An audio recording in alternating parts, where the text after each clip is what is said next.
बिहार विधानसभा चुनाव 2020 के लिए तैयारियां शुरू हो चुके हैं और चुनाव आयोग बहुत जल्द इसकी घोषणा भी करने वाला है। तो बीजेपी ने अपनी रणनीति और कह सकते हैं कि चुनावी प्रचार भी शुरू कर दिए हैं, जिसके लिए 7 जून को अमित शाह की पहली रैली जो है बिहार विधानसभा चुनाव 2020 के लिए होने वाली है। तो बिहार में क्या होगा, किसकी होगी जीत, तेजस्वी यादव और नीतीश कुमार में से कौन बनेगा मुख्यमंत्री, इस पर आपको पूरे आंकड़े दिखाएंगे। बिहार का चुनावी तूफान या फिर कुछ समय बाद होगा, तय समय पर अगर चुनाव होते हैं तो फिर किसको नुकसान और किसको फायदा होगा, इसके अलावा कोरोना वायरस से किस पार्टी को होगा नुकसान, आपको इसके आंकड़े भी दिखाएंगे। लेकिन नीतीश कुमार ने साफ तौर पर कहा है, जो देश के अंदर हैं और यहाँ पर किसी अन्य राज्य से अपने राज्य में आते हैं तो वे प्रवासी मजदूर नहीं बल्कि वो देशवासी हैं। प्रवासी वो होते हैं जो देश से बाहर आते हैं। तो इस पर नेता यहाँ पर आरजेडी ने बड़ा सवाल उठाया है, कोरोना वायरस का नुकसान किस पार्टी को होगा, एक बड़ा सवाल है। तो यहाँ पर नीतीश कुमार ने साफ तौर पर यहाँ पर चुनावी प्रचार के लिए रणनीति अभी से तैयार कर लिया है। वहीं तेजस्वी यादव ने भी आप कह सकते हैं कि पार्टियों को निशाना साधा है और मजदूरों को लेकर या कुछ अन्य मुद्दे हैं, वो कौन कौन से मुद्दे हैं चुनावी प्रचार में बन सकते हैं, इस पर भी आपको आंकड़े दिखाएंगे। फिलहाल अगर बात करें तो बिहार के मुख्य निर्वाचन अधिकारी का कार्यालय सक्रिय हो चुका है। चुनाव का प्रचार कभी भी हो सकता है क्योंकि ज्यादा समय नहीं है। अगर तय समय पर चुनाव होते हैं तो अक्टूबर नवंबर में यहाँ पर चुनाव होते हैं और इसके लिए तैयारियां शुरू करनी है और कह सकते हैं कि इसके लिए सभी जिलों में मतदाता सूची बनाने का काम भी जल्द यहाँ पर शुरू हो सकता है और अब इसके लिए ओपिनियन पोल भी निकलने शुरू हो चुके हैं। लेकिन केंद्रीय गृह मंत्री अमित शाह 7 जून को बिहार में डिजिटल रैली करेंगे, जिसका साफ तौर पर विपक्ष इसका विरोध करने के लिए यहाँ पर तैयारी शुरू कर चुका है, क्योंकि साफ तौर पर यहाँ पर बड़ा मुद्दा बना रहा है विपक्ष इसको। और अमित शाह की जो रैली हो रही है अन्य राज्यों की अपेक्षा बिहार में ही क्यों हो रही है, विपक्ष यहाँ पर सवाल उठा रहा है। क्योंकि विपक्ष इसलिए सवाल उठा रहा है क्योंकि बिहार में आने वाले समय में चुनाव है और इसकी तैयारी कहीं ना कहीं यहाँ पर अमित शाह ने शुरू कर दी है। तो तेजस्वी यादव में से और कह सकते हैं नीतीश कुमार में से कौन बनेगा मुख्यमंत्री, क्या बीजेपी अपने दम पर चुनाव में मैदान में उतर जाएगी या फिर नीतीश कुमार के साथ चुनावी मैदान में उतरती है, इसके आंकड़े भी आपको दिखाएंगे। बिहार विधानसभा चुनाव के लिए कौन से मुद्दे बन सकते हैं, कुछ आंकड़े आपको दिखाते हैं। बिहार विधानसभा चुनाव के लिए किस प्रकार के आंकड़े, देखिए बिहार विधानसभा चुनाव के लिए 147 सीटों पर यादवों का प्रभाव है, जिसमें यादव समाज वोट देता है और उनका एमएलए बनना तय हो जाता है। 147 सीटें यादवों के लिए काफी महत्वपूर्ण है और यहाँ पर बिहार में अगर बात करें तो 98 सीट यादवों के लिए काफी ज्यादा बहुल मानी जाती हैं। इसके अलावा अगर बात करें तो नीतीश कुमार जी यानी जेडीयू को यादव समाज पिछले 15 वर्षों से बड़ी मात्रा में वोट देते आ रहे हैं, पर जेडीयू ने यादवों को निराश किया है। ना ही राज्यसभा और ना ही यहाँ पर एमएलसी में यादवों का प्रतिनिधित्व मिला है, जिसके कारण यादव समाज नाराज बताए जा रहे हैं। अगर ऐसा कुछ होता है तो जेडीयू को सबसे ज्यादा नुकसान यहाँ पर होने वाला है। वहीं यादवों के टिकट बंटवारे को लेकर भी बात करें तो लोकसभा हो एमएलए में भी जो नाम मात्र के ही टिकट दिए जाते हैं, इससे नाराज चले यादव वोट आरजेडी यादव की ताकत समझती है और इसलिए ये टिकट भी देती है। और क्योंकि आरजेडी यहाँ पर सबको लेकर चलती है, जिसका फलस्वरूप यादव भी वोट आरजेडी को देना पसंद करते हैं। आपको क्या लगता है, इस पर अपनी प्रतिक्रिया दीजिए। जेडीयू बीजेपी कांग्रेस यादव को नाम मात्र टिकट देती है तभी यादवों का वोट इन पार्टियों को मिल जाता है, ऐसा माना जाता है। इसके अलावा बिहार के आधे से अधिक जिलों की विधानसभा सीटों पर यादवों का प्रभाव है, यानी बिहार विधानसभा चुनाव 2020 के लिए यादवों का काफी महत्वपूर्ण रोल होने वाला है।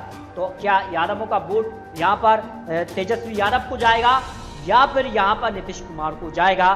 63 विधानसभा सीटें जो हैं यदुवंशी समाज से ही हैं। इसके अलावा अगर बात की तो यादवों के लिए जो पॉपुलेशन है बिहार में वो 20% है। आप समझ सकते हैं कि 20% अगर वोट एक तरफा चला जाता है अन्य की तुलना में तो फिर जीत उसकी यहाँ पर पक्की मानी जाती है। बिहार में गठबंधन किसके साथ होगा, क्योंकि गठबंधन काफी महत्वपूर्ण है और यहाँ पर कई बड़े जो दल हैं वो अगर महागठबंधन के रूप में आ जाते हैं तो फिर यहाँ पर आरजेडी का जो जीत है वो पक्की मानी जा रही है। लेकिन कुछ नुकसान आरजेडी को गठबंधन से भी हो सकता है, वो क्या है फिर उसके भी आंकड़े आपको दिखाएंगे। वहीं बिहार विधानसभा चुनाव 2020 की अगर बात करें तो 21 से 24 अक्टूबर के बीच ये पहला चरण हो सकता है।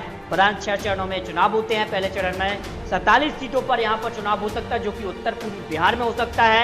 और यहाँ पर अगर बात की तो पहले चरण के लिए जो मुद्दे बन सकते हैं, यहाँ की जो जनसंख्या है और जो यहाँ पर कह सकते हैं वोटर्स हैं, वो किस प्रकार के यहाँ पर सवाल जनता पूछ रही है यहाँ पर पार्टियों से। देखिए, यहाँ पर बाढ़ग्रस्त इलाका माना जाता है और यहाँ से मजदूर पलायन हुआ है और मजदूरों को लेकर भी बड़ा मुद्दा बन चुका है। और कुछ इलाकों में पेयजल, लोहे के जो प्रदूषण की शिकायतें सामने आ रही हैं, इसको भी यहाँ पर नीतीश कुमार पर सवाल विपक्ष उठा सकता है। चिकित्सा सुविधाओं को भी यहाँ पर बड़ा मुद्दा बनाया जा रहा है। तो पहले चरण के लिए ये मुद्दे हो सकते हैं। दूसरे चरण की अगर बात करें तो कुल 45 सीटों पर यहाँ पर चुनाव होना है। उत्तर बिहार में ये चुनाव होगा और यहाँ पर भी जो मुद्दे हैं कि अनेक इलाके बाढ़ग्रस्त हैं, क्षेत्र में कृषि आधारित उद्योग की मांग है, मुजफ्फरपुर का जो बिजली कारखाना बंद है, इसके अलावा कई और मुद्दे हैं जिनमें चीनी मिल भी बंद है। इसके अलावा कोरोना वायरस के चलते भी जो है कई ऐसी फैक्ट्रियां जो बंद हैं, लेकिन उनको आप चालू करने की सरकार से मांग है। इसके अलावा अगर बात करें तो जो चौथा चरण है उसमें जो है 48 सीटें यहाँ पर सामने आ रही हैं कि 48 सीटों पर चुनाव होगा। उत्तर पश्चिम बिहार में यहाँ पर चुनाव होंगे और यहाँ पर मुद्दा जो है गन्ना उत्पादन क्षेत्र है और जहाँ चीनी मिलों के बंद होने का कड़ा विरोध यहाँ पर हो रहा है। क्षेत्र में नक्सलवादी का भी प्रभाव है और कह सकते हैं कई आपराधिक गिरोह भी यहाँ पर सक्रिय रहते हैं। तो ये भी चरण काफी महत्वपूर्ण होने वाला है। इसके अलावा अगर बात की तो 5वां चरण जो है वो 9 नवंबर के आसपास हो सकता है। मध्य और दक्षिण बिहार में ये क्षेत्र आता है और यहाँ के मुद्दे जो है नक्सली हिंसा से प्रभावित इलाका है और सूखा भी यहाँ पर पाया जाता है। ये भी बड़ी समस्या लोगों के लिए और यह जातीय विशेष पर आधारित हिंसा के लिए भी यहाँ पर विख्यात है। तो ये कुछ मुद्दे 5वें चरण में हो सकते हैं। छठे चरण की अगर बात की तो 20 नवंबर के आसपास यहाँ पर ये जो है छठा चरण हो सकता है। तय समय पर अगर जो चुनावी ऐलान होते हैं तब ये आंकड़े हैं। और यहाँ पर अगर बात करें तो छठे चरण में 26 सीटों पर चुनाव होगा और यहाँ के जो मुद्दे हैं काफी पुराने समय से नक्सलवाद से ज्यादा प्रभावित है और यहाँ सूखे का संकट भी है और क्षेत्रीय हिंसा भी यहाँ पर एक बड़ा मुद्दा बना हुआ है जनता के लिए। तो ये 6 चरणों में चुनाव होंगे। 6 चरणों में अलग अलग यहाँ पर कह सकते हैं कि जनता के मुद्दे हैं और इन मुद्दों को जो भी यहाँ पर समझेगा और उनको यहाँ पर जनता पसंद करेगी। लेकिन बिहार में किस प्रकार के आंकड़े बन सकते हैं 2020 के अंदर? देखिए, सबसे बड़ी पार्टी एक बार फिर से आरजेडी बनती नजर आ रही है। लगभग 100 सीटें इनको जा सकती हैं। 100 सीटों के आसपास आरजेडी पहुंच रही है।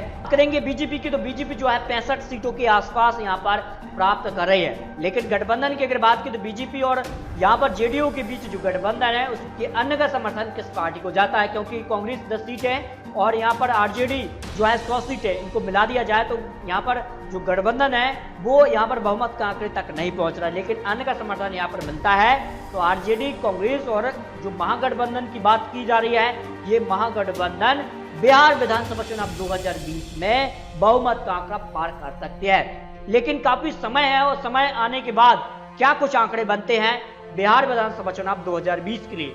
अपनी राय कमेंट बॉक्स में रखिए। आपके हिसाब से बिहार विधानसभा चुनाव 2020 में किस पार्टी को कितनी सीटें आ सकती हैं? क्या नीतीश कुमार की एक बार फिर से सरकार बनेगी या फिर आरजेडी नेता तेजस्वी यादव सरकार में वापसी करेंगे? इस पर अपनी प्रतिक्रिया दीजिए और इसी प्रकार की और जानकारी पाने के लिए आप इस चैनल को सब्सक्राइब भी कर लीजिए ताकि आने वाली जानकारी का नोटिफिकेशन आपको टाइम पर मिलता रहे।